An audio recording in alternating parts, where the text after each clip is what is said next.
This is a redo of a video I did the other day or yesterday. I wanted to do it in person, and a lot of people were saying they couldn't hear my voice in the video, so I thought that I would redo it and kind of go a little bit more in depth about, the relationship between the Godfather and the Godchild, in particularly African traditional religion, but primarily speaking about the Palo tradition. Um, Having initiated a number of people across the country uh, over the years, I have come to, and also being in a Munainso uh, where there are a lot of God siblings, you come to experience and see and learn a lot of things. So, one of the things that I notice is that people coming to these traditions for the wrong reason. A lot of people come into these traditions simply because they want power. A lot of people come into these traditions simply because they want to get revenge. They want the power to be able to hurt people. They may feel like, well, shit, I got a lot of haters. I'm finna join Palo and start, effing people up. They want to dominate their wife or husband. Um, or they simply just also uh, want to see what they can get from the spirits, and if they can't get anything from the spirits, then they lose devotion. And that's one of the many tests that I notice the spirits will do. Is they will test you. They will test you. Um,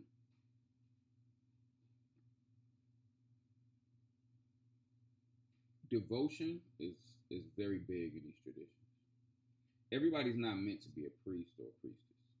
Let's get that straight. Just because you're called to be initiated into a Apollo house or Apollo tradition or lineage or whatever, it doesn't mean that you're meant to be a priest. Some people are just meant to be devotees.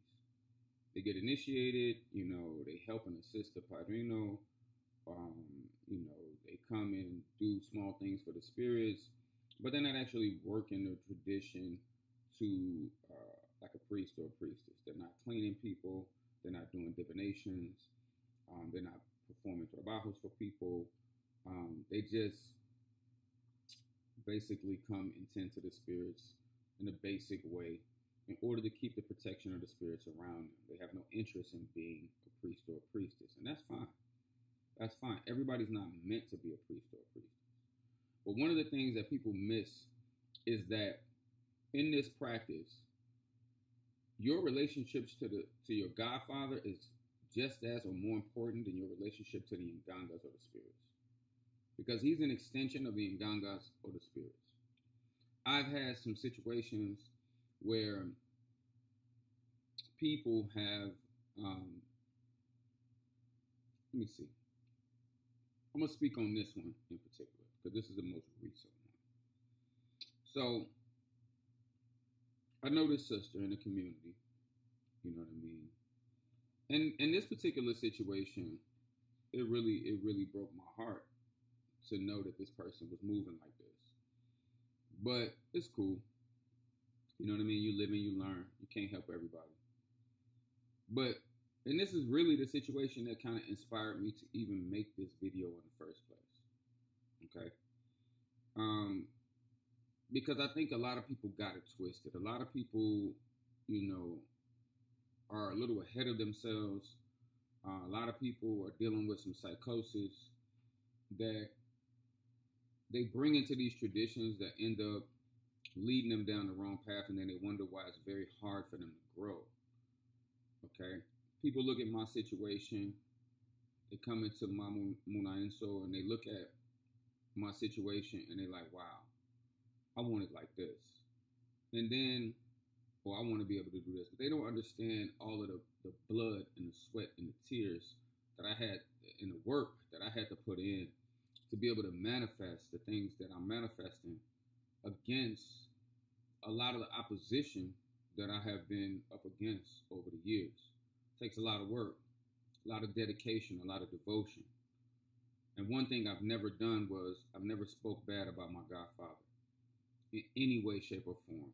I may not have agreed with the way he moved when it came to me, but I did not ever speak down on him. I never wished ill will on him.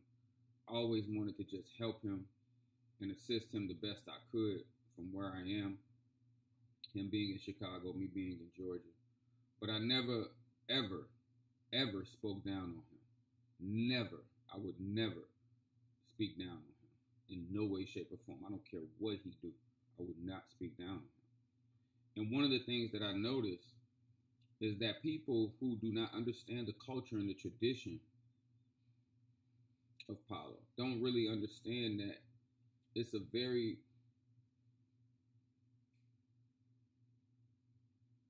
disciplined practice, meaning that you just can't come into this tradition thinking that because you got some egg on that you can do whatever you want to do or be however you want to be. A lot of people think that because they join Palo that they don't have to have good character. That good character does not matter because we have the power to invoke Indoki Bueno. We have the power to invoke Indoki Malo, which is good power, bad power. We have the ability to use good and evil in this practice. You know, as it says, as a famous Kimbiza proverb, you know, he who worships God also worships Satan. And that's because within the Kimbiza lineage and Rama, we venerate the spirit known as Lukankazi. But we also recognize and equally venerate this, you know, the Insambiampungo.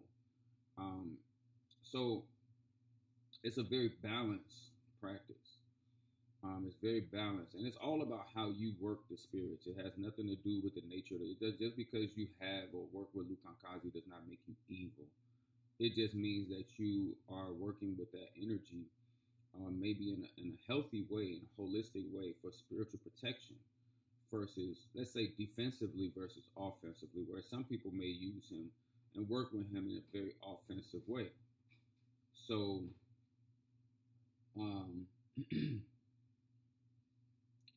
so when we working with this particular power or all of the other powers in the tradition, we want to do it in a way that it does not impact negatively upon our spiritual journey. And one of the ways to do that is to respect the God parent in which you have been initiated into, or that you have been initiated by. I get a lot of people that come to me on a regular basis. These people, they have issues with their godparents. They're not necessarily forthcoming with me about like the total situation, like how they fell out with their godparent or whatever. But they always come to me and they act like their godparent is working them. In some instances, the godparent is working them. But for the most part, I don't think that the godparent would take the time, the energy, the money to initiate an individual just so that they can curse them. There had to be something. Now, I admit that there are some unethical individuals out there. There are some people out there who, you know what I mean, like shit. They may get a woman that come into their munaenso, and that particular woman, you know, they might find that woman attractive. They're like, oh, I want this woman for myself, and blah, blah, blah. And they try to scratch them, and they try to get the woman to get with them. And when the woman don't want to be with them, they start putting her in the pot. They start trying to put spirits on her. They start trying to control her and mess up her life. I've seen this multiple times. Multiple times as people have come to me to fix these problems that they have experienced from other priests or priestess in the community. I think it's quite disgusting for any priest or priestess to operate in that way. I think that your personal love life and sex life and all that stuff, it should really be handled very carefully and responsibly as a priest or priestess. I don't think that you should be utilizing the tradition to control those aspects of your life, especially as a priest or priestess, intermingling with people who you are spiritually responsible for. Okay?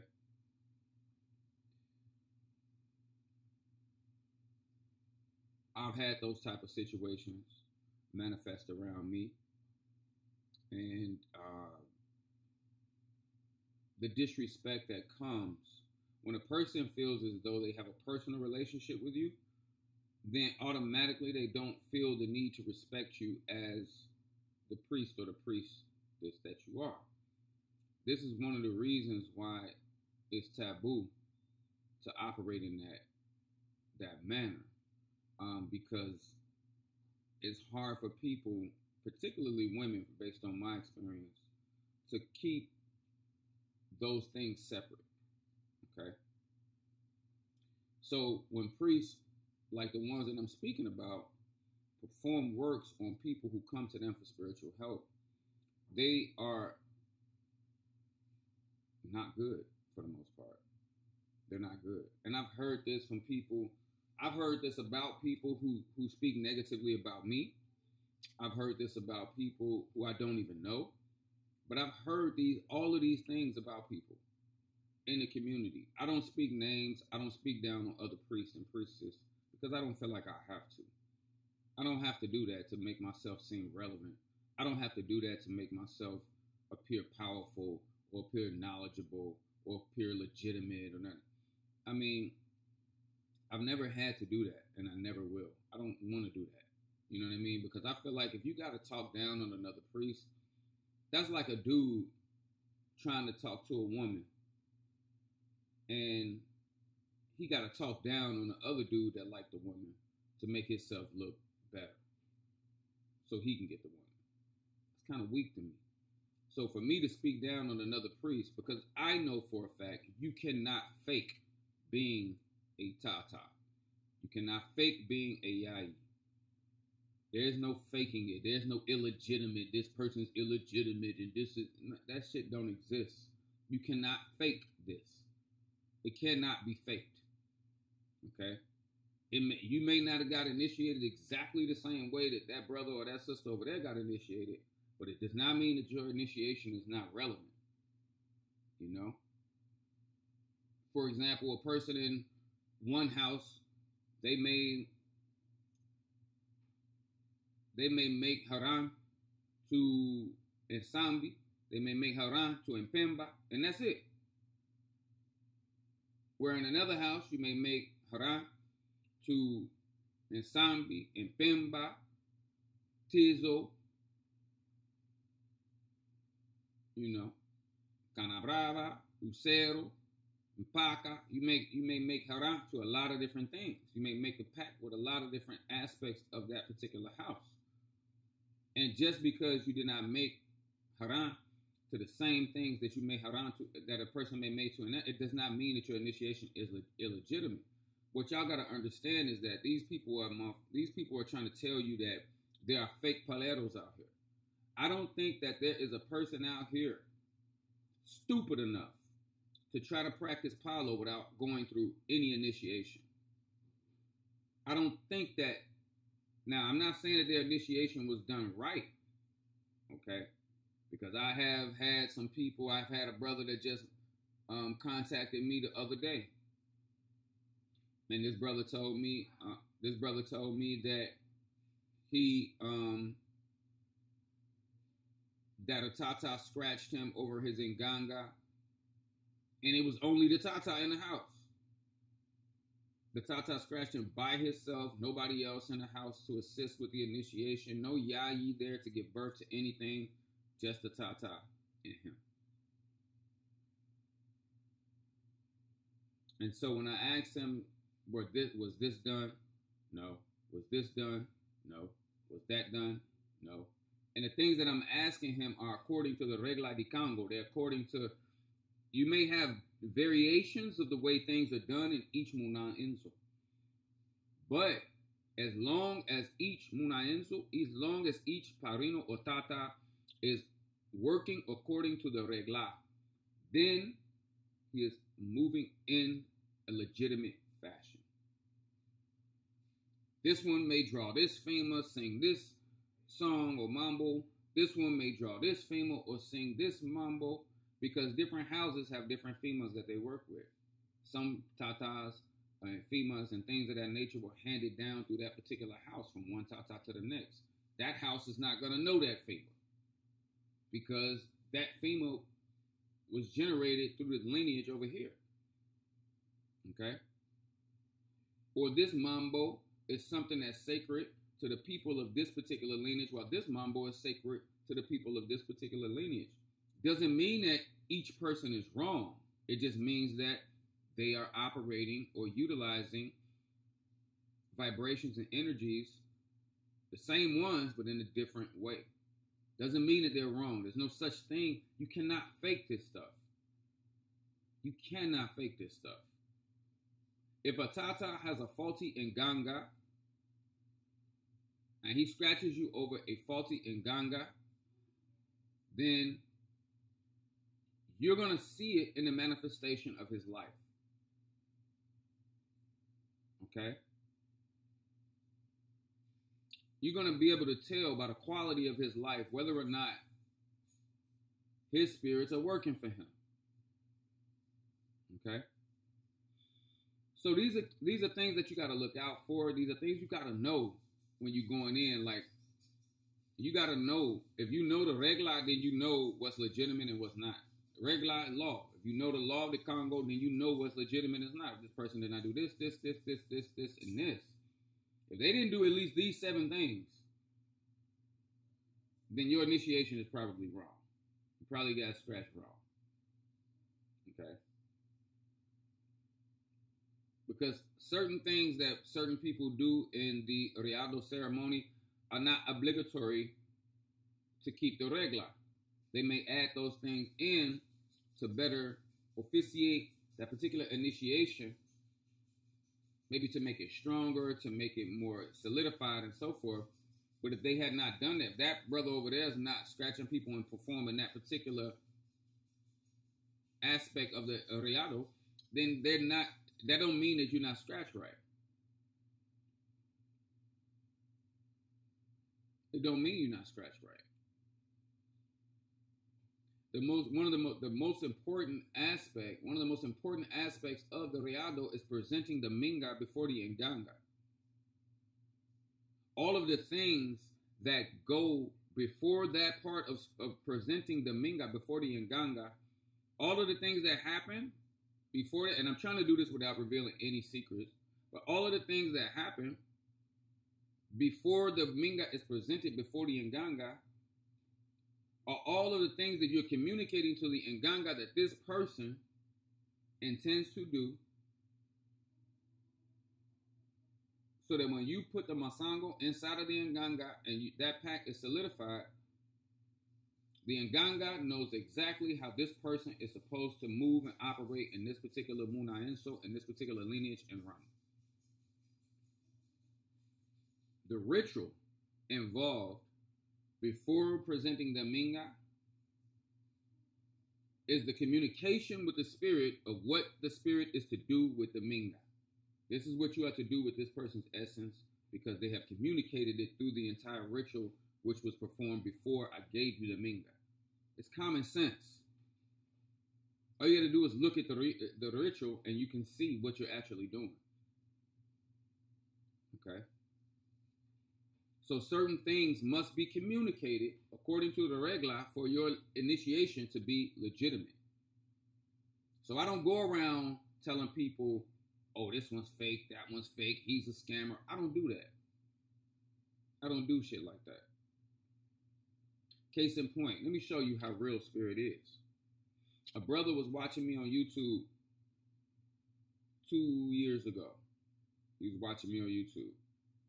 The brother was watching me on YouTube. He found another brother on another platform. And he found another Tata on another platform.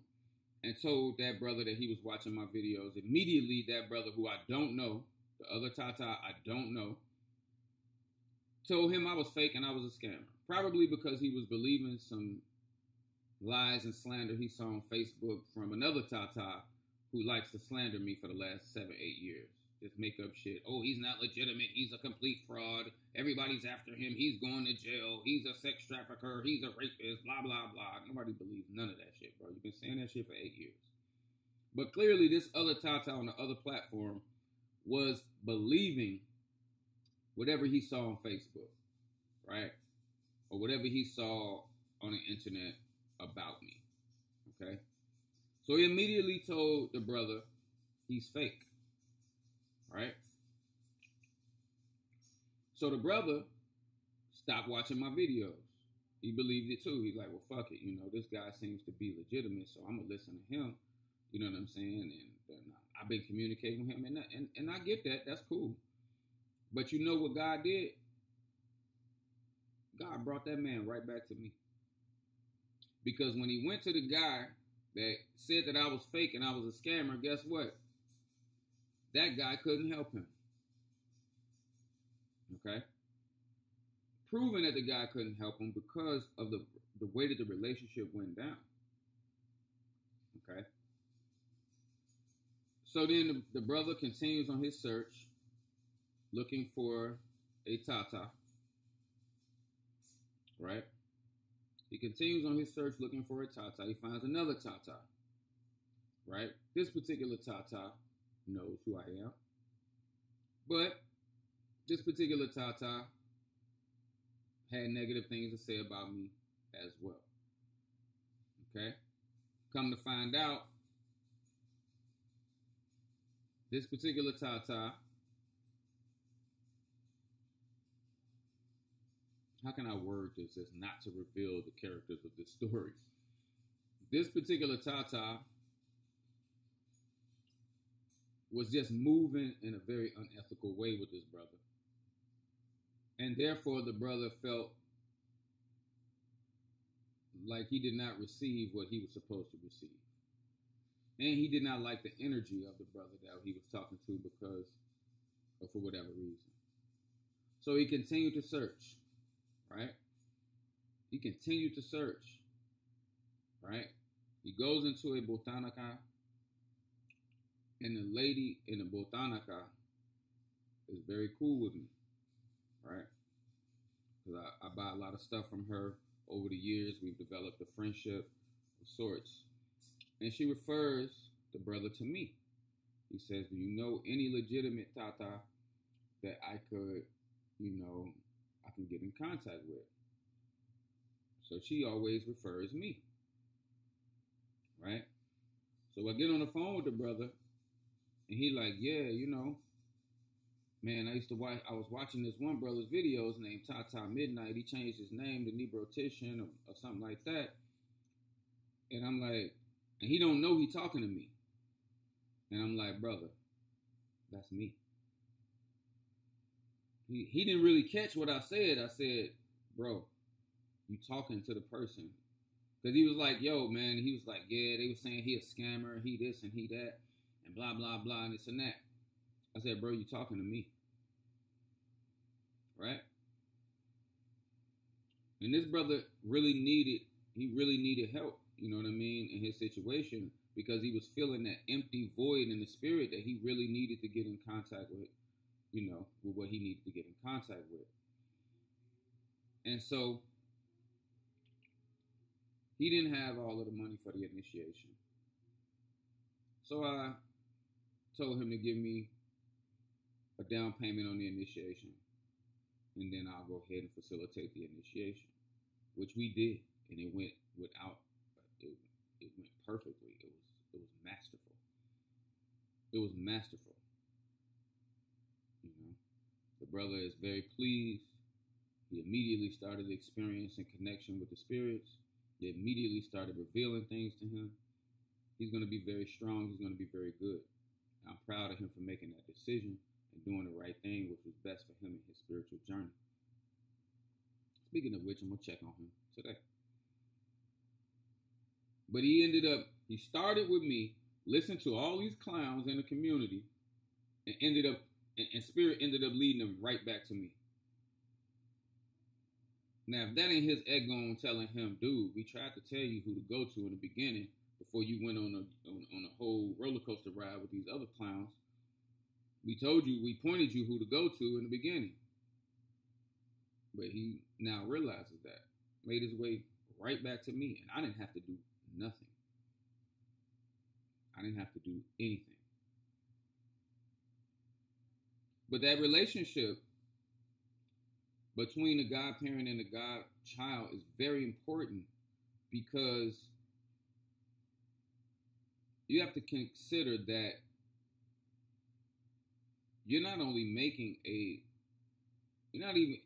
taking an oath. When you take an oath to a Munaenso, you're also taking an oath to the Tata, right? To swear on your blood and on your life says a lot in front of an Nganga, especially when you're about to put your blood in that Nganga. Says a lot. I swear on my blood and my life. So to break that oath to an Nganga, you automatically putting yourself in Osogbo, as we say in Ifa, which means misfortune. You automatically putting yourself in Osogbo. You automatically. As soon as you go against that Munaenso, you go against that Tata, you go against that Nganga. Right? But you got some people who think that they're bigger than the Nganga because they may have an Nganga. Or they think they're bigger than the Tata when they can't manifest more than the Tata. They just think they're bigger. They don't even have no respect. They love the power that the Tata has, but they don't love the Tata. They really are jealous and envious and really want to covet what the Tata has. Okay? I know people like that from my home Munaenso. Godchildren who've been trying to get God siblings who've been trying to get my Tata out of the way for years so they can get his pots. Right? Little do they know they're not going to work for them. Even if he died or passed away, God forbid, those pots ain't going to work for them at all. He will decide, the Nganga will decide who will inherit the control over the Nganga. The person, just because they appear to have some type of control, does not mean that the Nganga is going to work for them. The Nganga has to choose who's going to be the successor. Who's going to be the successor? So people need to just sit back and just do good work and just be good and let the Nganga choose. And whoever the Nganga chooses is clearly the right person that they want to be the new custodian and companion to take care of them. You know? But I had this one situation with his sister recently. Both the situations I just explained to y'all was very recent. This one sister, this is why I don't be online that much, because I really be behind the scenes working. Like, I only come online when something really needs to be said, you know, to make an appearance, let people know, you know, everything is all good. But this sister has a mindset where she's all about money, money, money, money, money. And one thing you cannot do in these traditions, like my man said in the movie Malcolm X, God's word ain't no hustle. Right? God's word ain't no hustle. You can't hustle God. So these religions are not, these practices, especially Palo, is not to be treated like a hustle. It's not to be treated like that. You know what I mean? When you treat it like a hustle, it's going to come out on your health. One thing people don't realize about me is that I don't focus on the money. I focus on getting results. I focus on healing people and getting results, helping people and getting results, fixing people's situations and getting results, because I know that the more I do that, the more the Spirit's going to bless me with all of the material things that I need to facilitate my work or the things that I'm doing in the community. They're going to protect me against the slanderers, the liars, the spiritual enemies, and all this other crazy bullshit.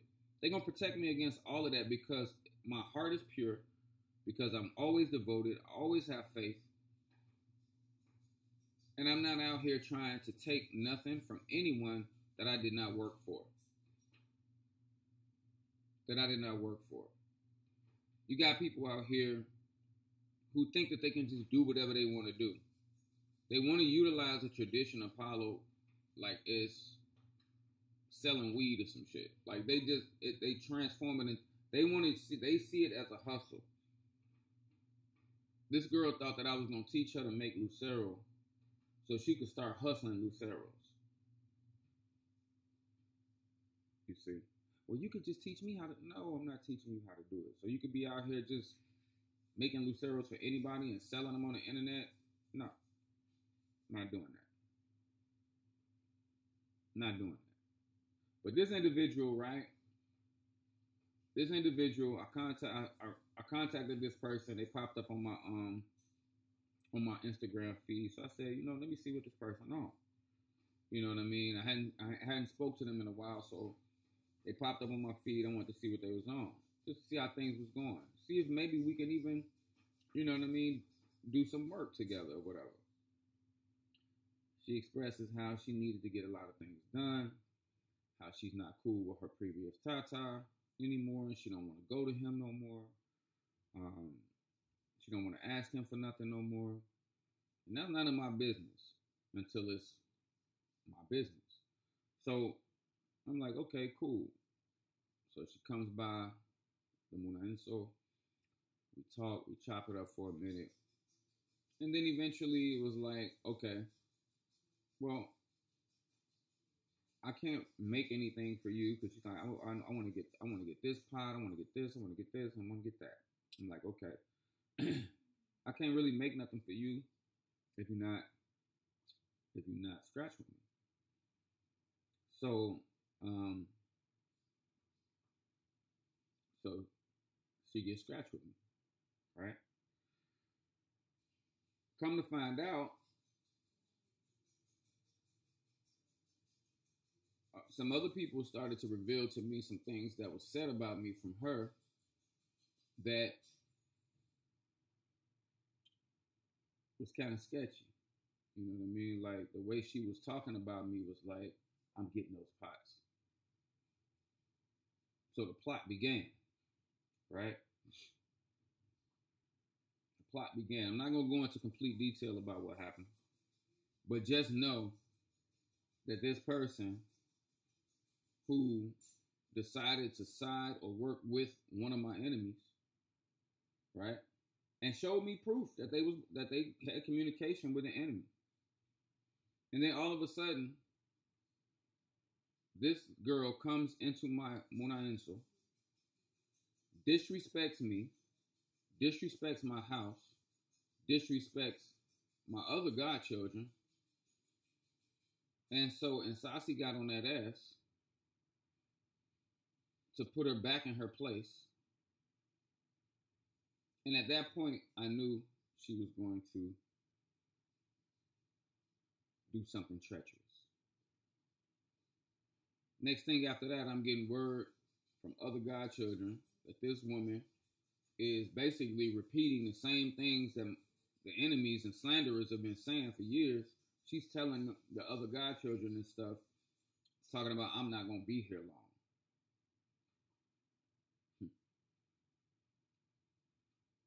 Right? And then, when she get busted, it's like, oh, well, my Nganga told me this. No. If you was really loyal to your Muna Enso and you was loyal to your Tata, then you would have said, look, Tata, I'm getting messages from my Nganga that says your life is in danger or this is happening or that's happening. Why wouldn't you come tell me? Right? You thought that the person you was speaking, opening your mouth to, wasn't going to come back and tell me, but you forgot that they took an oath to me and Mamu Nansu, not you. The oath that they took is bigger than y'all friendship.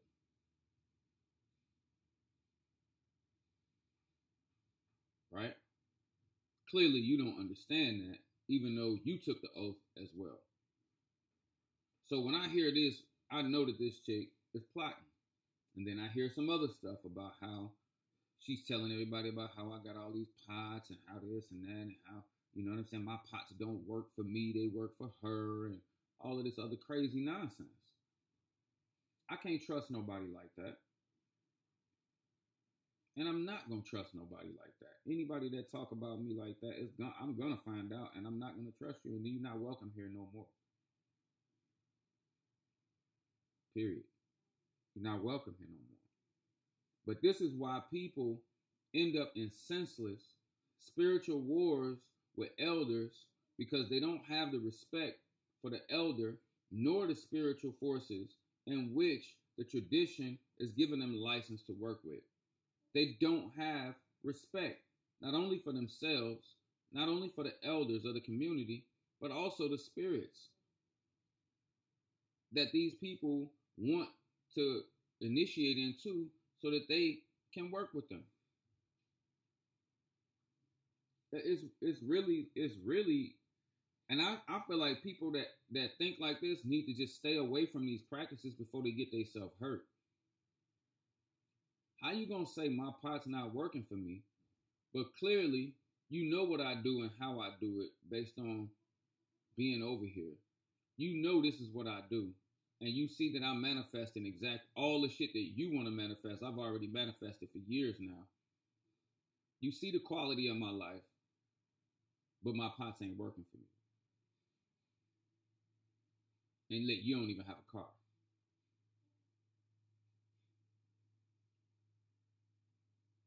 This is what it meant.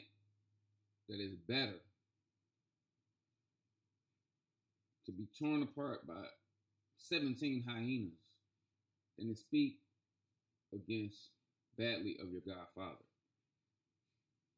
When a person got 3 godfathers, they don't respect the elders in the community. I got 1 godfather in Palo. Got 1 godfather in Ifa. Love both of them. Respect both of them. Would never go against, or speak against neither one of them.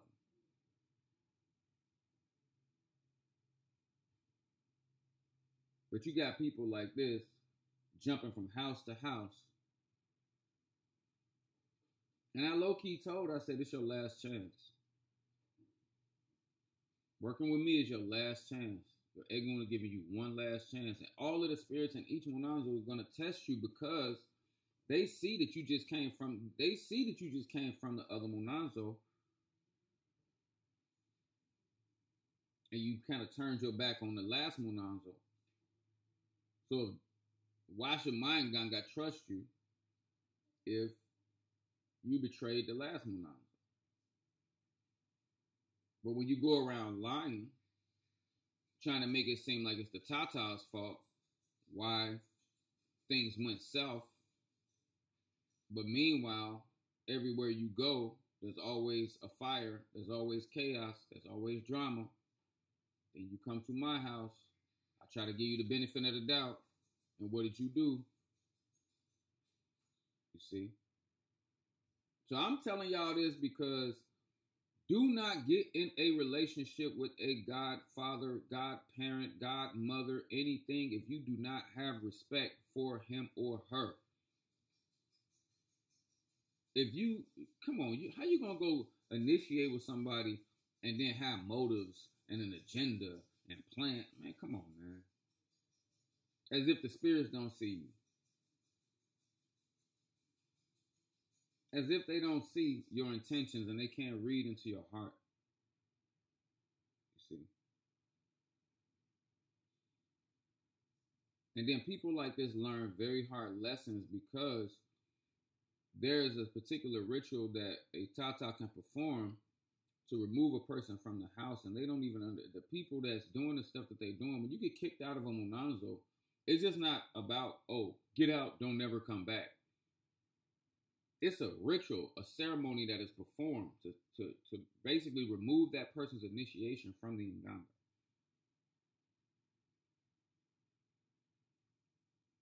And when that happens, a lot of Osogbo comes down on the person when they get kicked out of a Monanzo. Sometimes they could even die. So a lot of y'all out there who have gotten into beefs with your godparents and you wonder why your life is fucked up, and you come into people like me saying, oh, he's throwing at me, he's throwing at me. All I got to do is see, check, and see through divination. If your previous Tata performed this particular ceremony on you when you betrayed his house or when you left his house, and if he did, that's the reason why you're going through what you're going through. It's not him in front of his Nganga all day cursing you because you was a bad godchild. Like, that's really insane. 9 times out of 10, you offended his muerto. You offended his Nganga. You offended his licencia. You offended his house. In some cases, like I said in the beginning of the video, there are some tatas who be out here on straight bullshit. You know what I mean? And if you notice, or if you could pick up on a person's sketchy energy, y'all, come on now. You go in the house and the motherfucker flirting with you, and blah, blah, blah, and you married, and all this other kind of shit, or they always need to charge you some money for something. You know, they don't offer to do little things for you just for the strength, you know, and you just give a small donation to the house and stuff like that. If everything has always got a price tag on it, come on now. You already know what kind of ride they finna take you on.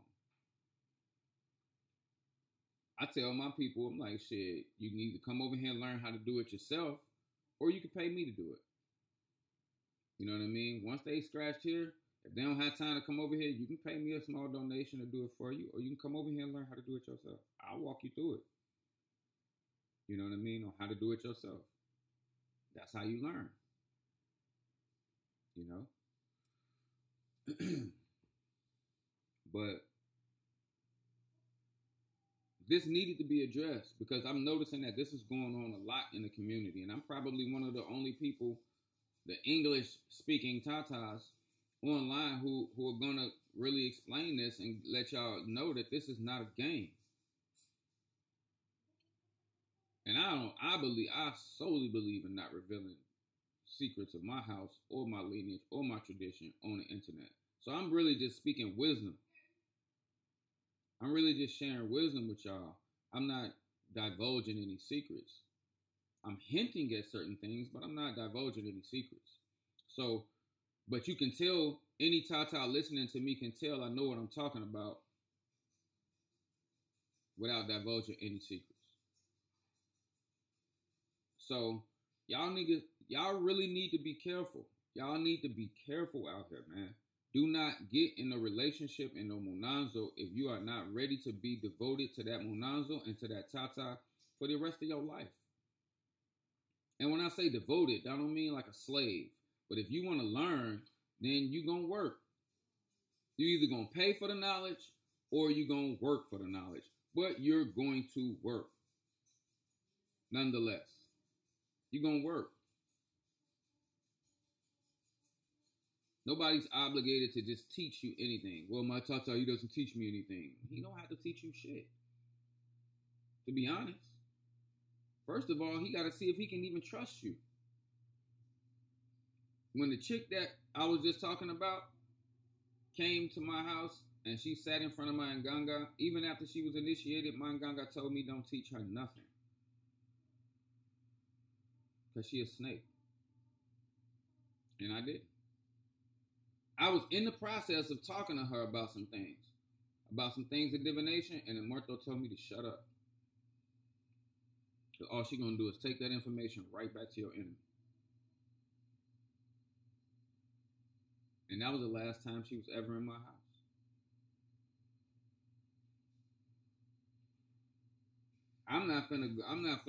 I believe wholeheartedly in that we cannot curse what we give birth to. So I'm not going to throw shit at you. I'm just going to rescind your initiation. And let whatever karma is supposed to hit you, hit you. I'm not going to war with you or none of that. If I say you're not in my house no more, then now you know what that means. Your initiation does not exist here anymore.